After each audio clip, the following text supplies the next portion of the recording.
नमस्कार मित्रांनो, सरूने फोडलं चक्क आता कामिनीचं सर्वांसमोर थोबाड, तर वाचवलं राजनला मरणाच्या दारातून. नक्की काय घडतं त्याला संपूर्ण अपडेट जाणून घेऊया. त्यासाठी व्हिडिओवरती नसला व्हिडिओ लाईक करा आणि चॅनलला सबस्क्राईब करून सोबतचं बेल नोटिफिकेशन ऑन करायला विसरू नका. तर मित्रांनो, आता चक्क ह्या कामिनी आणि रागिनीने दोघींनी पण एक भयानक प्लॅनिंग बनवलेला असतो. त्यामध्ये आपल्या बिचाऱ्या राजनला फसवलेलं असतं. कारण की त्यांना असं वाटत असतं की राजन अगोदरपासूनच दारू पितोय, कारण की त्याच्या बायकोमध्ये आणि त्याच्यामध्ये असं काही ना काहीतरी घडलेलं आहे, ते आपल्याला माहीत नाही. तर दुसरीकडे मात्र कामिनी म्हणते की हाच आपल्याला सगळ्यात मोठा चान्स आहे, कारण की काही जरी झालं तरी आपल्याला लवकरात लवकर राजनला पण आपल्याला पॅरलाइज करायचं आहे. कारण की ज्या प्रकारे आजोबांना तुम्ही पाहिलंच की कामिनीने कसं त्या व्हीलचेअरवरती बसवून ठेवलेलं असतं, त्याच प्रकारे तिला राजनला पण करायचं असतं. त्याच्यानंतर राहिला विषय त्या म्हातारीचा, तर कामिनी म्हणते की तिचा पण असाच एक दिवस काटा काढून टाकूया आणि तिचा खेळ संपल्याच्या नंतर मग ही सगळी प्रॉपर्टी, हे सगळं वैभव आपलंच होऊन जाईल.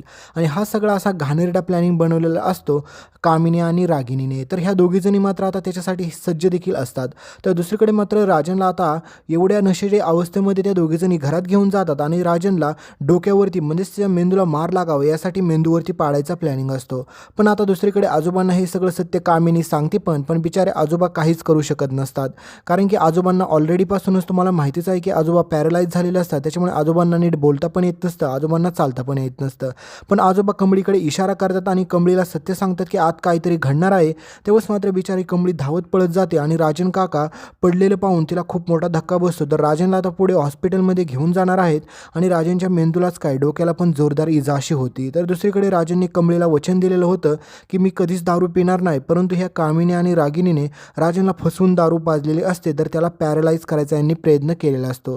तर दुसरीकडे मात्र आता हीच सगळी बातमी सरूला देखील कळते, म्हणजेच गौरीला. तर तिला स्वतःचाच खूप राग यायला लागतो आणि तिला पश्चाताप देखील होत असतो आणि ती म्हणते की माझ्या एका चुकीमुळे राजेंसोबत काय काय होऊन घडलं, कारण की ह्यांच्यासोबत असं व्हायलाच नव्हतं पाहिजे. मी जे काही खोटं बोललो ना त्यांना, ती सगळ्यात मोठी माझी चूक झाली. कारण की तिने सांगितलेलंच असतं ना की ही आपली मुलगी ह्या जगात जिवंत नाही, मी दुसरं लग्न केलं. त्याच्यामुळे राजन आता पूर्णपणे म्हणजेच हरवून गेलेला असतो. राजनला कळतच नसतं की काय करावं.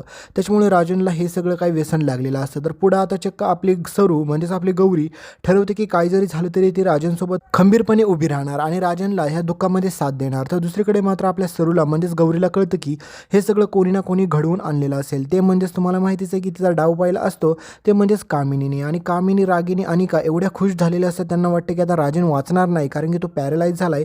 त्याच्यामुळे ते आनंदाने सेलिब्रेट करत असतात. पण कहाणीमध्ये ट्विस्ट येतो, कारण की आपल्या सरूसमोर सगळं काय सत्य ह्या कामिनीचं येतं आणि त्याच्यानंतर आपली सरू ह्या कामिनीची सगळ्यांसमोर धुलाई करते.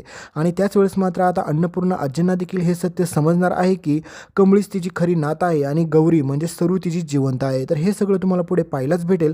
तोपर्यंत व्हिडिओवरती नसाल तर व्हिडिओ लाईक करा, चॅनलला ह्या सबस्क्राईब करून ठेवा आणि व्हिडिओला हाईप करायला अजिबात पण विसरू नका.